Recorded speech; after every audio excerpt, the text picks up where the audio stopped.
Time to build a blaster.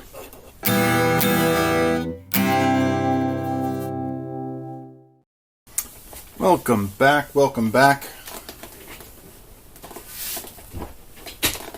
My name is Gar, and if you're the kind of person who reads video titles before watching them, then you may know that I am going to build a Foxfire Modular Blaster System, or MBS blaster.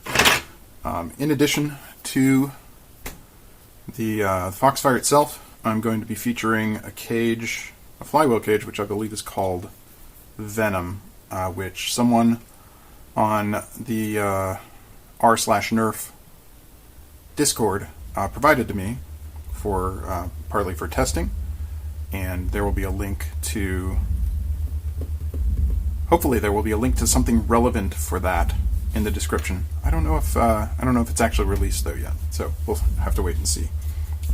So a little bit of background, if you're not familiar with Foxfire, is that it is a modular blaster system as indicated in the name. And what this means is that you can pick any of their available sections for the grip, for the what they call the receiver. The grip they call the core, I think. The receiver is where the magazine goes, and then the front is the housing. That's where the motors go. So, by virtue of it being modular, you can say you could use short darts with a dual stage front. You can do semi-auto, full auto in the back. All kinds of different options. This build, and it's all 3D printed, so you may be aware of that. You may not. The build that I'm going to do, I've chosen to do the semi-auto core because I like semi-auto, and I've chosen to do they call this the precise front, single stage, and I'm using the Katana receiver, of course, because I use Katana 3D printed magazines. But you could have full-size darts, you could do all kinds of options, and in fact you can mix and match them too, because as long as you wire your motors to your switches using a disconnect feature, then you can assemble, disassemble, and reassemble them on the fly. It's just amazing. As you can see, I have printed basically everything I'm going to need. And for the body of the blaster, I've chosen this kind of clear filament. I think it looks pretty nice. For some of the accents, I've chosen a clear red. And then for some of the other accents, I've chosen the orange that I have.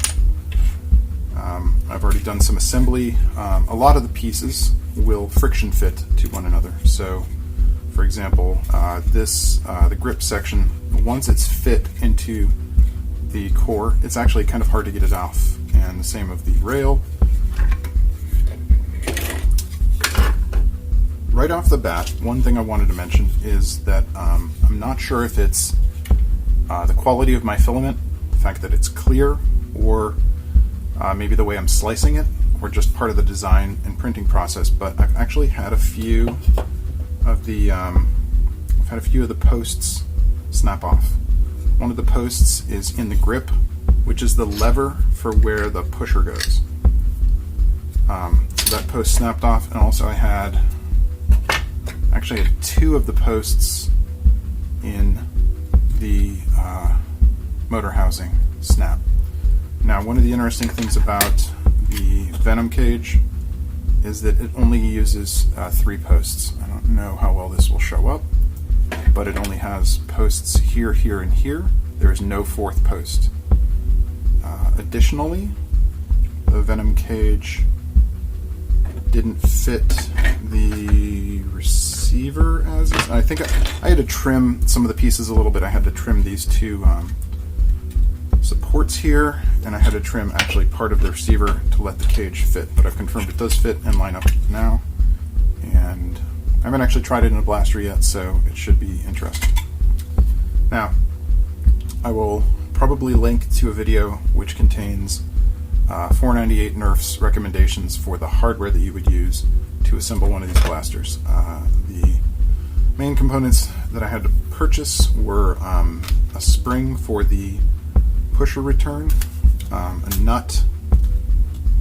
Unfortunately, this is a bag of 100 nuts, but the nut is for a thumb screw for the battery door, and then this is the main hardware you need are screws to link the body together.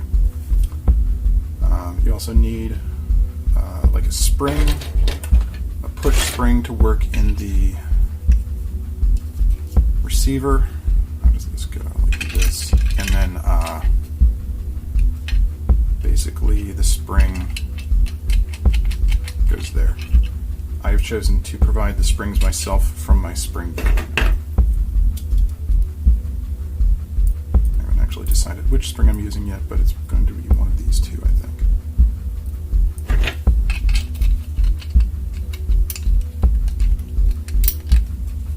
Looks like it ought to work on this one. Yeah, I'll probably just go with this one. Now, right off the bat, I think one of the things I'm going to do is if you've ever modded something with a very small spring, like a catch in a Springer blaster, one of the useful things that you can do is you can super glue the spring into or onto the plastic piece, and I'm going to do that so that I don't lose it and make it fly off into the far corners of my basement. I'm just going to leave that sit off to the side. Let the super glue dry some, and hopefully that'll work. Alright, so one of my initial statements that I wanted to make is compared to something like a Caliburn. I personally found the breakdown of the naming of the parts and the sorting, the categorization of the parts to be somewhat easier to understand, so that I knew that I was printing everything I needed. Obviously, a great deal of people have created Caliburns, so the ability to understand what you need to print and how many of them is the problem with that is probably on me. I fully admit that, but just wanted to say that. In addition to the katana receiver and the precise front for the Foxfire, I decided to go with Daybreak flywheels for top performance for not much money. I have a pair of the dyed red Daybreak flywheels, and I'm going to use Titan Hyperion motors. The Foxfire fits 132 motors, no problem. Maybe I'll use the Hyperions with no paint on them. I don't think it really matters. Let's see. Yeah, I think I'll use the blue ones. And so we're just going to start working on assembling it. Some other hardware that I'll need for this project, I need two, let's see, these are considered male XT60 connectors, because one is going to connect to the battery, but then you generally want to have a break between the motors and the switch so that you can disassemble the blaster, hence it being modular. And then correspondingly, I'm going to need a female XT60 connector. And somewhere around here, I have a thumb screw that I'll use to go into those nuts for the battery door. This is a worker thumb screw. Let's see if it's the same threading. I think this is an M2 screw, M3 screw.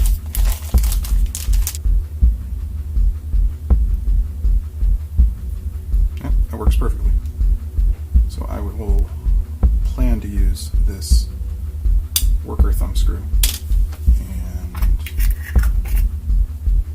I actually have a number of other thumb screws floating around that mostly came from computers, and the threading is the same, but what sometimes doesn't work out is the length of the screw is not enough. I'm not going to worry about that for now, that's after the fact. Alright, so where shall we start? This super glue has dried. I think we may as well start by assembling the receiver because it has the least amount of components going into it. Basically, to assemble the receiver, in this case, I haven't looked at the full dart or the Talon receivers, but I have to presume they're basically the same thing. You have both halves of it, and you have the lever to release the magazine, and then you need a spring on that lever, and that's about it. Now, to let the Venom cage work, an OFP cage wouldn't have this problem, but basically part of the cage was intersecting with part of the receiver, so I trimmed the receiver right about here, but now it fits just fine. I've confirmed that everything lines up.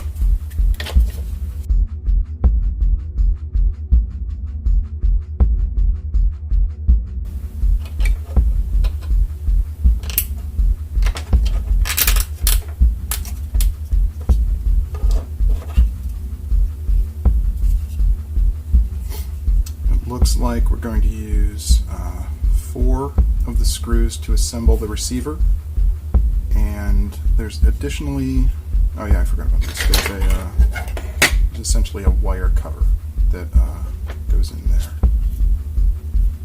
It's around here somewhere. Found it. It had fallen out of the box. So I'm going to use 2 of our bag of screws to put that on. Because once that's on, you basically have a channel and all the wires pass through there. So it's not like you have to take this cover off to work with the wires.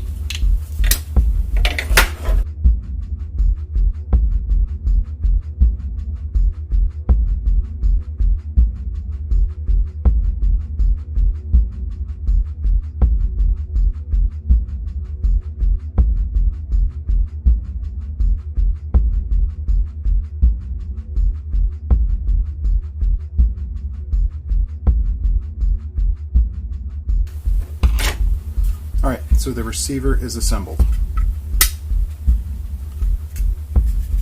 And let's grab a Cathana mag and try it out.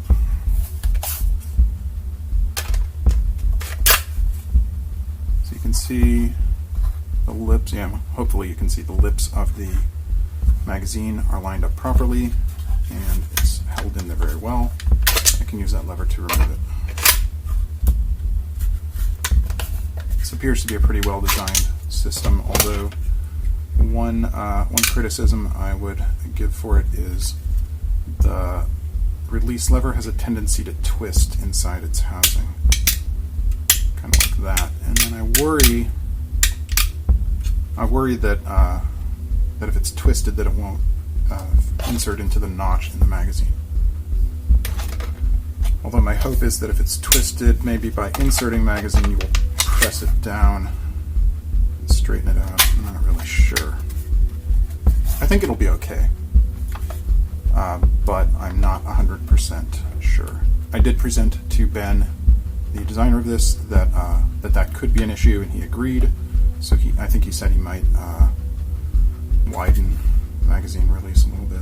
I could probably just do that myself. I'm not really sure where you'd widen it. Anyway, this part is ready to go. Alright, so I think the thing that I will do next is to insert the motors. I'm going to plan to do, I think, all of my soldering all at once. And offhand, I don't remember if these motors want the red dot front or back. I mean, I know you want them, you want one red dot front, one red dot back, but I don't remember which way this ends up working, so I'll figure it out.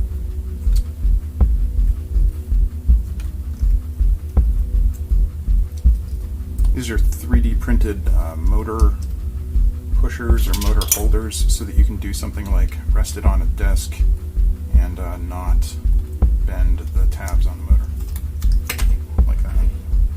So pretty cool.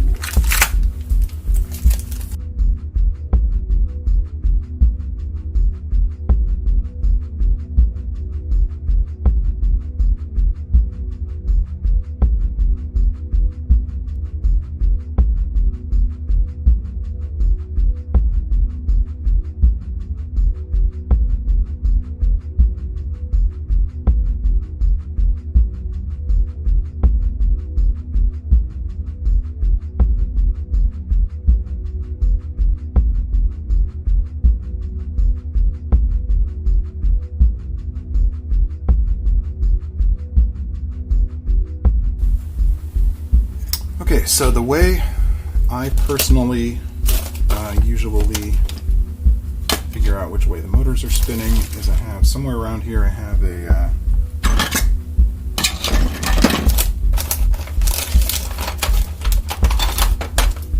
some AA batteries in a thingy. Alright, so usually the way that I tend to see which way the flywheels, or see which way the motors will spin, is I put some crappy flywheel on very loosely, and I have a battery pack, and I just use alligator clips to hook it up to my motors and see which way they spin. Since I'm not doing this, for any length of time, I don't consider it a risk. I just have to figure out how this thing is wired up. Alright, so this battery, this is the positive.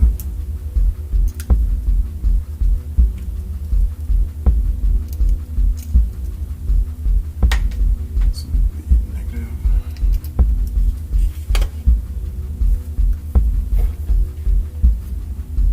And let's try with the red on the front first.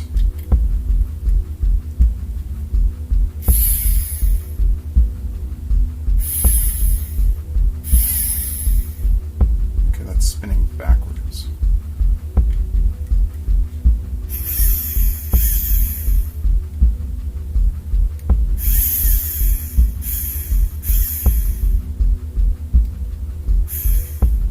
Alright, so I want the negative wire from my battery pack when I eventually wire this up. I want the negative wire to go to the front of the blaster.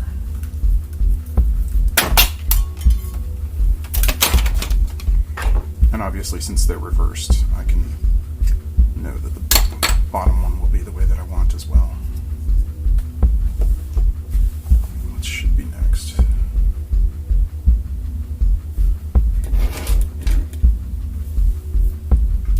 We can talk a little bit about how the housing goes together. We have a number of pieces here. This is just a sling mount that goes in the grip. I think it prefers to go on particular way, but I always forget which. Alright, so it's going this way. And when your blaster is screwed together, that will hold it in. Your rev trigger is inserted there, and then you have a switch like this one that friction fits into this spot. I actually really like the design for the switch because you don't have to worry about screwing it in or pretty much anything. You just load it in there, and it will stay. Now, one of the things I was considering is, do you need a spring to push on the rev trigger? I don't believe 498 Nerf, or Ben, I don't believe he suggests using a spring here, and honestly, there is enough. The springiness of the switch itself will return the switch forward, so I don't think we need to worry about that. When I have this lever here, a spring wouldn't fit in there anyway, unless I put the spring on the lever rather than the rev trigger. But you can also get this kind of a switch without this metal lever, and then this rev trigger will still press the button, but you could probably put a spring up there if you wanted it to. Probably doesn't matter. I'm overthinking this.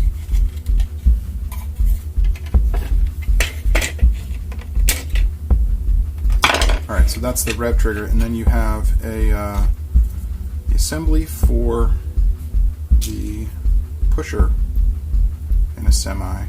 It goes like this. You have the return spring. I think it goes onto the post with the bigger hole there, or bigger circle. And this goes in here. And then this goes kind of like that. Now the post that this pivots on is on the other end of the grip, and I mentioned this before, but basically that post on mine, just when I was testing it, that post broke. So what I've been doing to repair the posts that broke both here and in the housing is I actually trimmed down a small nail and I super glued that into both halves of things. I had to drill this one, but this one already had the housing had a hole in there because that's where the screws go. But the nail, and I just clipped off the part of the nail that I didn't use. It is a 6D, I think it's from this one. What's this? Just some kind of general small nail that I don't know. Just says size brown item, whatever. And that fits perfectly, and then the super glue holds it in very well. One other note real quickly about printing it. I think Ben recommends printing the semi-auto, the logo side up, and I printed it down, so this is not as nice as it should probably be. This is also not as nice as it should be. I think Ben recommends printing it with the outside up instead of the underside. You would use more supports, but you'll get a neater outside. I ultimately decided I wasn't as worried about the appearance of the outside.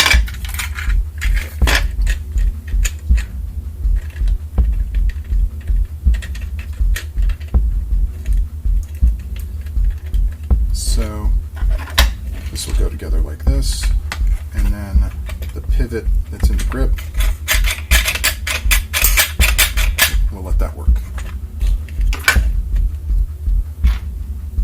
So all in all, it's going to look like kind of like that, with everything inserted in, obviously not the battery, but everything else inserted in the core.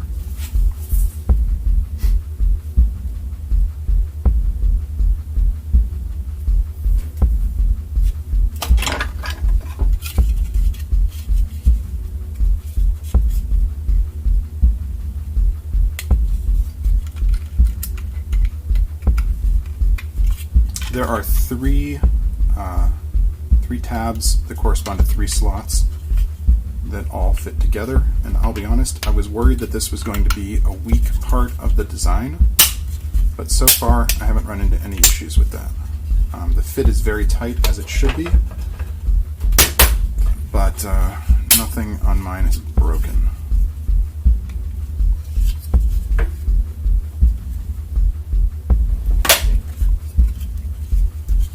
Once that's in there, you're probably going to want to leave it in there. It is, I'd worry more about breaking it by removing it.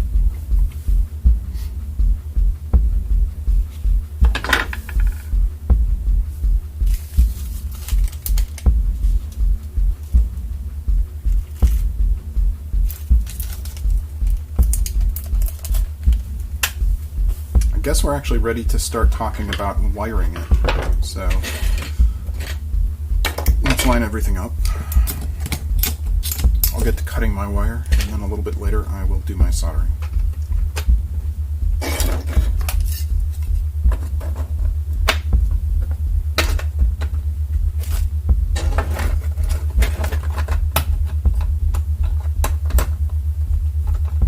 This is roughly what it's going to look like assembled. Extremely roughly. Alright, so I thought I would spare you watching me solder. Let's remember to unplug that. But what I've done is I have soldered my red and black wires and an XT60 connector for the middle, for the where it will connect in the receiver, so that if I ever choose to do a different motor cage or motors or a different receiver or anything, I can quickly disconnect it without having to resolder everything that goes to the switch. It's just logical. And I have confirmed that this is an NIMH battery, and I've confirmed that it works and it spins in the right direction. That sounds really awkward, but part of that is the fact that it's kind of rattling on my table. But yeah, so we're ready for the next step, which is basically going to be to assemble the motor housing. So now earlier I mentioned that Foxfire is supposed to support 132 size motors no problem, and I find I'm not feeling the most confident about that statement.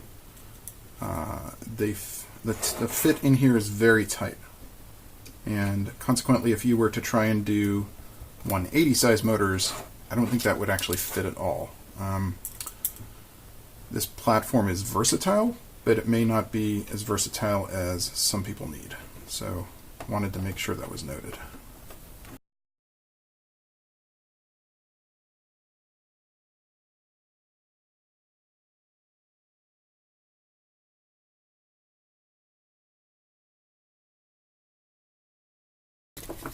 Alright, so that's together. I have my little barrel that just slots in there. Actually, there is a tab on the barrel that lines up with the bottom. I don't really know. I don't think it would hurt anything if the barrel could be rotated manually, but this was designed to have a notch in it so that the barrel will not rotate.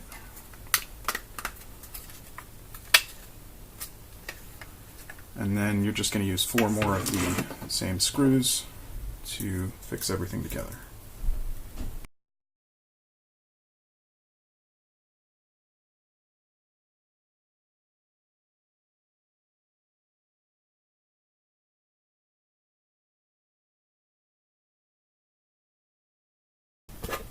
Alright, so that's 2 sections of Foxfire done. Now, technically, I've left enough wire on here. I didn't realize it was going to be quite that long, but that's not necessarily bad, I think. Okay, so once again, I did my soldering off camera. I don't think anybody really cares about watching me do that. So we're ready to finish assembling the rest of the blaster. Firstly, on the side that has the battery opening in it, the one nut that we're going to use with the thumb screw, basically there's a hexagonal cutout there, so it slides right in there. And Ben 498 says that he will normally use a little bit of super glue to secure that, and I think that's a good idea. Even if he didn't say it, I probably would have done it anyway. So ideally, it would be good to get the super glue not on the threads of the nut.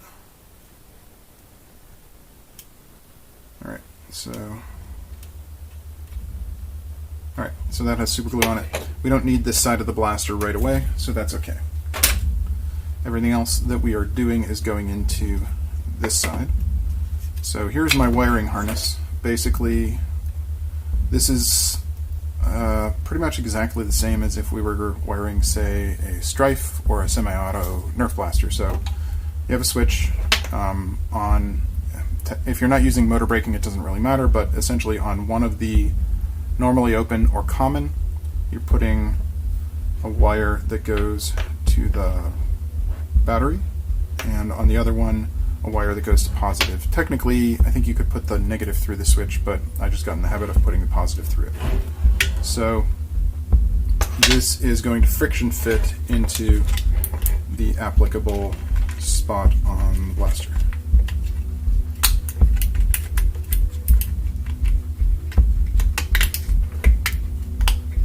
Slides right in there, and it fits very securely. It's not going anywhere.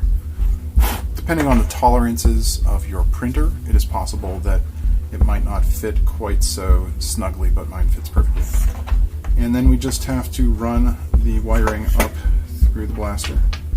Now, I was thinking about this, and it might have actually been better if there was a notch back here so you could run the wire here, because then, I was thinking about it, it's possible that the pusher could interfere with the wires. There's not really a way to kind of secure the wires underneath this opening except for with the pusher itself. I'm sure that's by design,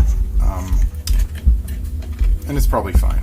So we're just going to lay this in here, essentially, and technically we could kind of make the XT60 end kind of poke out. I don't know how much that's really going to matter. We have some flexibility. I'm using silicone, whatever, coated wire, so it's very flexible, and this will be able to connect to the housing. Yeah, I always get His terms make it up. Okay, but this is where my battery will connect. And in fact, we could hook things up and do a trial before the rest of it's even assembled. So that's connecting. I'll grab my battery, plug it in here, and when I depress the switch, it should rev. And it does. That sounds a little rough, I'll admit. That may be because I used the dyed daybreak wheels, which may not be the perfect ones, but I can't say no to a bargain. Alright, so switches here. We just need the rev trigger. We need the pusher mechanism. Oh, right. I'm going to put the sling mount in there.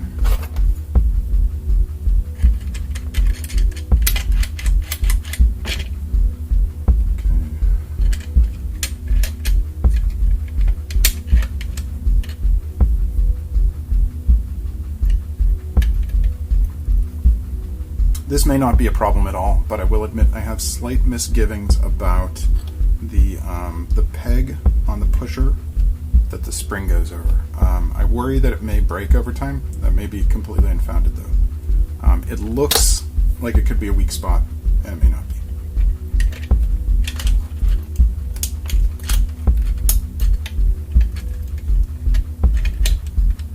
Okay, so before you close this up, essentially the peg right here, it's not really much of a peg, but the circle here is going to basically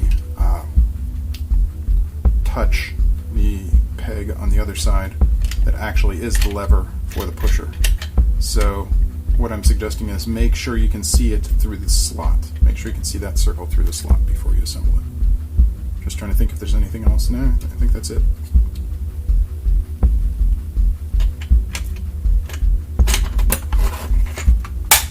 This should basically go right together. And before we screw anything together, that depresses the clicky switch, which it does, and this should extend the pusher. No, obviously it should retract, which it does. Alright, good. And then I just need to screw it together. We're going to use 1, 2, 3, 4, 5, 6 screws to do so. And it looks, I see I missed getting a support out of the handle, so I'm going to do that really quick.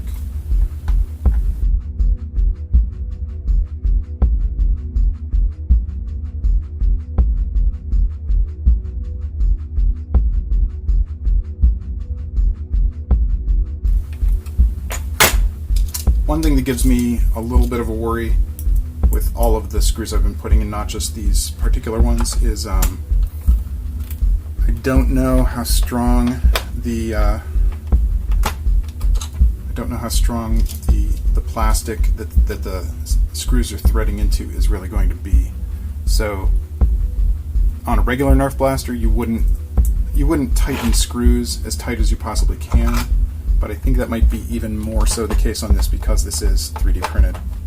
And so it's not really quite as strong as something that's injection molded.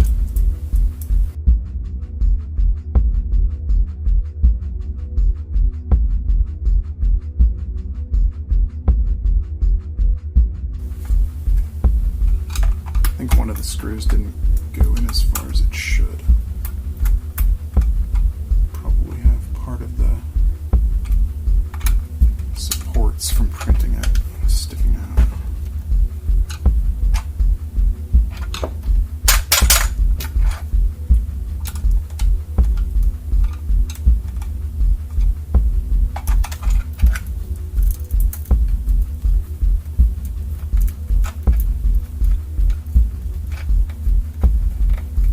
Alright, I'm not going to worry about one screw for now, but for the most part, we are almost done.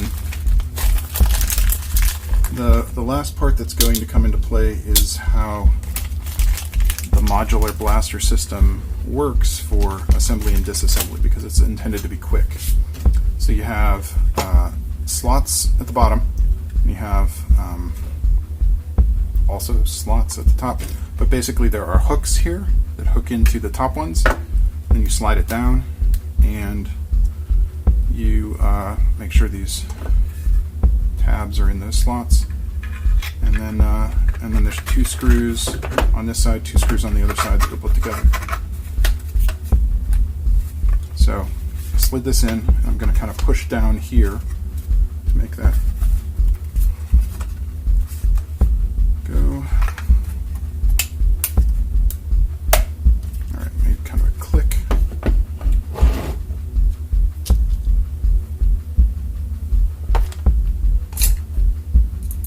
And we're just going to secure this with 2 screws on this side, and the same for the other.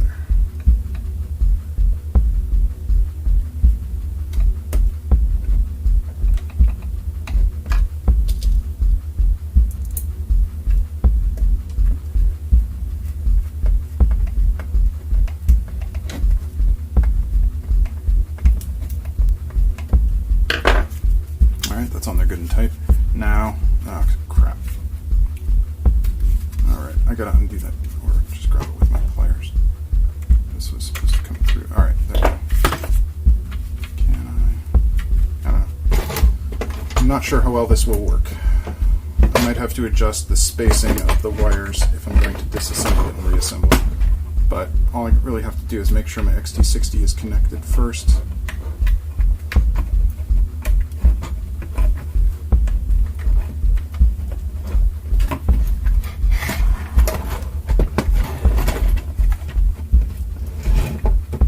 Very delicate with it, and hopefully I don't screw anything up. That's all the way on.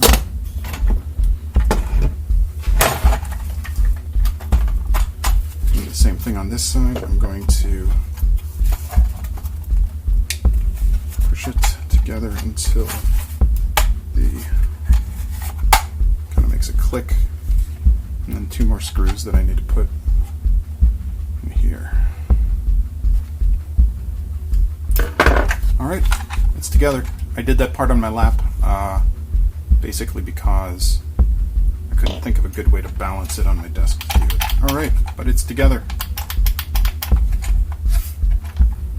Foxfire Modular Blaster System. Alright, let's put some darts through it. Alright, I have about a half dozen or so half darts. These are pretty much cut down AccuFakes, cut down waffle heads, things like that. I'm kind of too cheap to buy pre-cut half darts, but mostly I got the AccuFakes for something like 1.5 to 2 cents a piece, and that can't be denied. Oh, that's nice. Yeah, I like that. Now, I'm not sure if the super glue is dry, so I'm going to try and balance this, I think.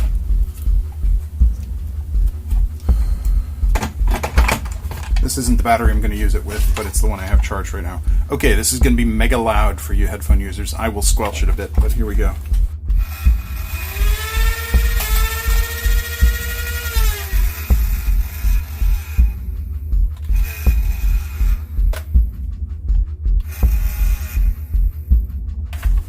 I appear to have had a pusher error.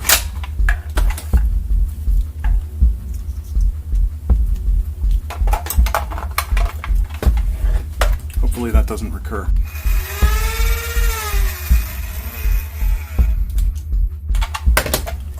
Pusher is not retracting. That is troublesome. My pusher is stuck forward. Interesting. I wonder what happened. Oh, you know what? I think I see. The trigger is a little unbalanced. Wow. That was bad.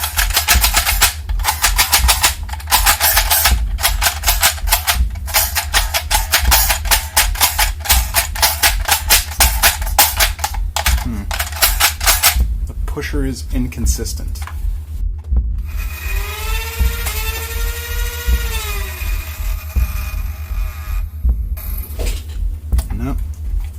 trigger is continually getting stuck forward. That's bad.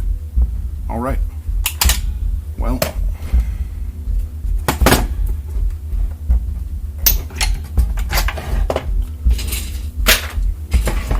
I am definitely going to troubleshoot that, but for now, I'd like to give a kind of a quick evaluation of the blaster as best as I can, given that I'm having problems with it.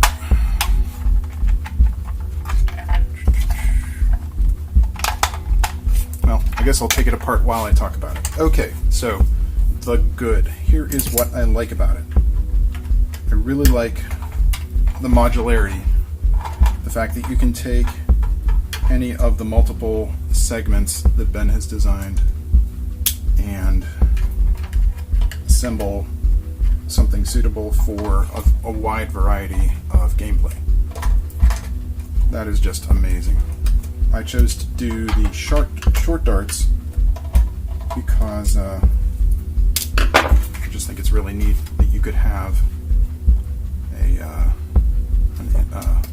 a native short dart magazine. That's great.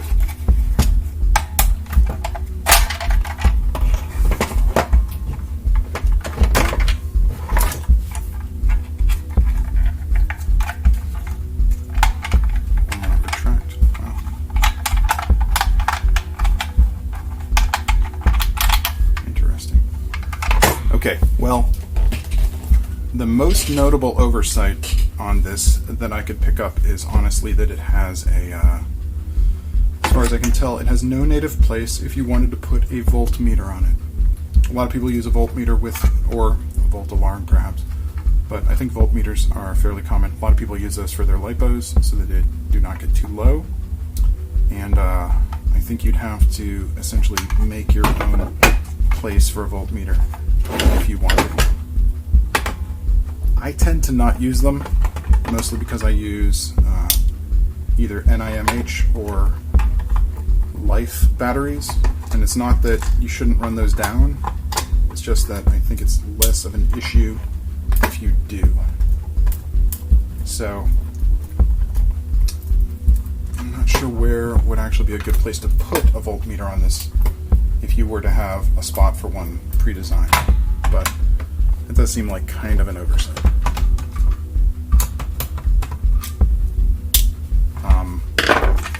For me, I have a pretty big hand, and I'll be honest, I actually find the design a little bit uncomfortable. The core, this box part here is kind of infringing on my finger a little bit, my trigger finger. If this was slightly up more, or if it was maybe smooth or curved the way the handle is, I think that might be helpful. I think I'm going to stop the video now, try and get the trigger unstuck, and I may give some additional follow-up on it. Okay, it has been what seems like a really long time since I worked on this project. It's probably been weeks. I had two major issues that led to the delays on this. One of them is problems with the build itself. I found that one of the dyed flywheels, Daybreak flywheels that I purchased, was a little bit wobbly. It was a little off-center, so that was a problem. And I was getting the problem. I think I filmed that where the trigger, when pulled, the trigger was catching in the forward position. So both of those things made it basically impossible to finish this build. The resolutions to those are that Kuryaka actually was kind enough to send me a new flywheel to replace the wobbly one. So it's a different color, I don't really care, and that's awesome. So props again to Daybreak Flywheels and their maker.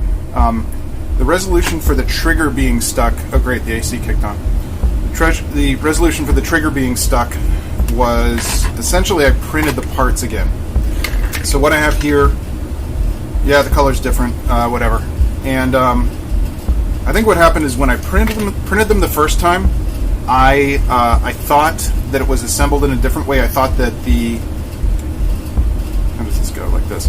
I thought that the loop in the pivot part went to the top, and so what happened is that I enlarged this hole a little bit, and I might have sanded down the pin a little bit, but it goes in this orientation, so it didn't fit optimally, and I think that was leading to some twisting issues that made it not work right. So printed the parts again for the trigger, didn't sand them, and they seem to be okay with not sticking.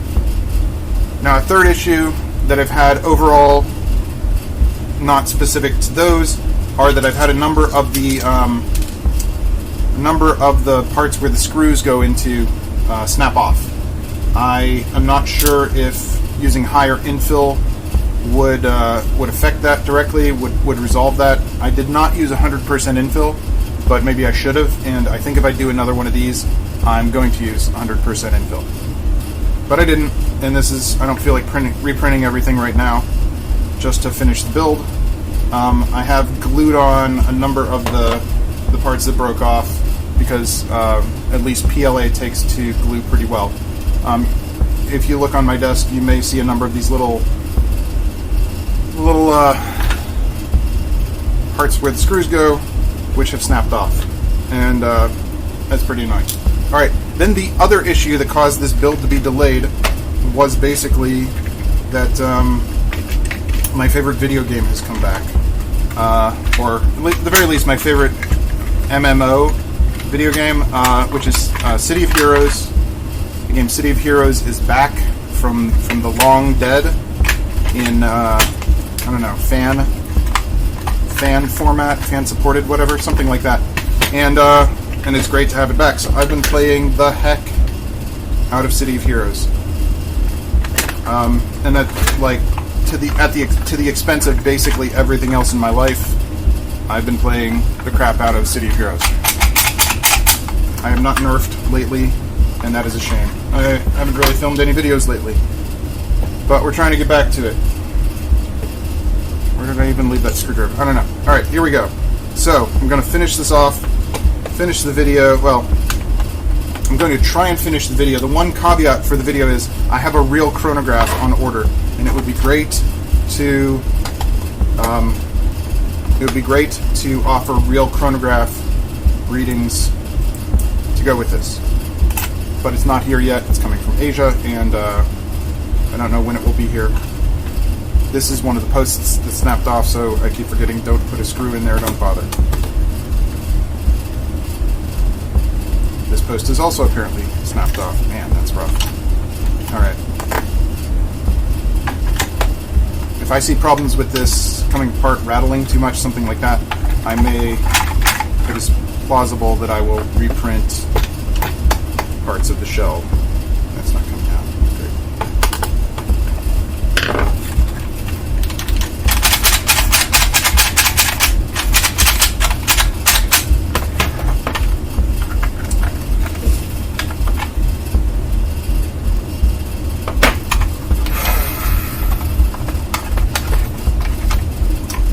Alright, it is assembled. It hopefully is functional. I don't know that I can really offer good firing demo because I'm filming in my basement. If I shoot straight ahead at the wall, it will probably bounce back and hit me in the face. Let's try some safety glasses and maybe I can angle it where it won't hit me in the face. Also, this is not the battery that I will probably be using with it. It's just the battery I have. Alright, here we go. Headphone users, RIP.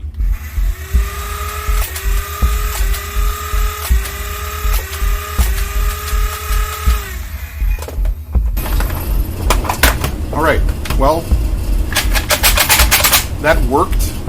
The trigger did not stick. I am pleased. Why don't we take this outside? I have a GoPro. We'll do some of that. Yeah. Alright, I hope this is a good angle, and I hope I'm audible. We are here in my backyard. It is approximately, I'm going to say about maybe 80 feet to the house. This is a similar vantage point from when we were shooting some rival rounds in a different video that I may or may not have posted by now, but right now we're going for distance and how straight it shoots.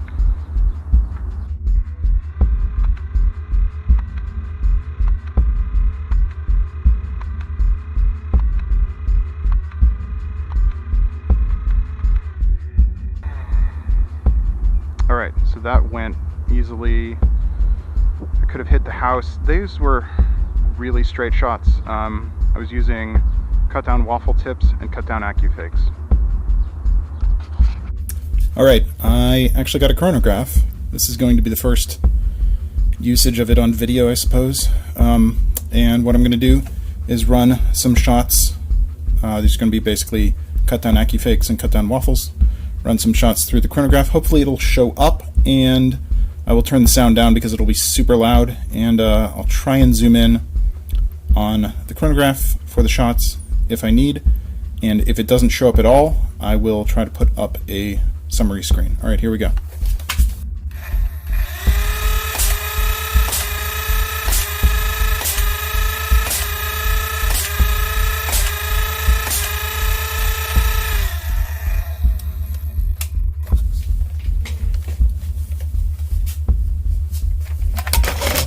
The shots were almost all in the 130s range. I think there was one that dipped down below 120. Alright, so let's go for a conclusion on this, and we'll wrap up the video. Let's talk about aesthetics, performance / functionality, and any other miscellany. When I first saw this, I thought it was way too boxy, in particular the receiver portion, the bottom of it. Over time, I don't know, something about it started to call out to me, I guess. It's kind of like those people who like the old school Volvos that are basically a box. But yeah, I actually kind of like how it looks now. The performance is a little less than what I expected it to be. I understand that maybe short darts, Crony, a little bit softer than full-length darts for the same motor and battery and flywheel setup and that kind of thing. So I'm not sure what to think of that. Ultimately, the test will be running it in a game, so I will try and run it in at least one game. Beyond that, I don't know. We'll see how it does there, and then that'll kind of determine the future of it. I thought the performance, especially with Daybreaks, was going to be a bit higher. It was definitely a fun project to do. One of the main things I'm going to say is, with all of the breakages that I had, if I was to do this again, I would probably try to print everything at 100% infill, and or tinker with like wall size and similar settings, because I had far too many breaks. I have the impression, at least I didn't really pursue it, but I'm of the impression that most people who have this don't really get that many breaks. All in all, I don't know that I'd say this is highly recommended. I would say recommended. I like the design, and I really like the versatility of it. The fact that you could go to a war with different core, receiver, and housings. I think I'm using the wrong word. You could go with different parts, swap them out on the fly. You would need a screwdriver to get out the bottom screws as needed. But honestly, it is a really cool system, and check it out if you are so inclined. Thank you very much for watching, and I will see you next time.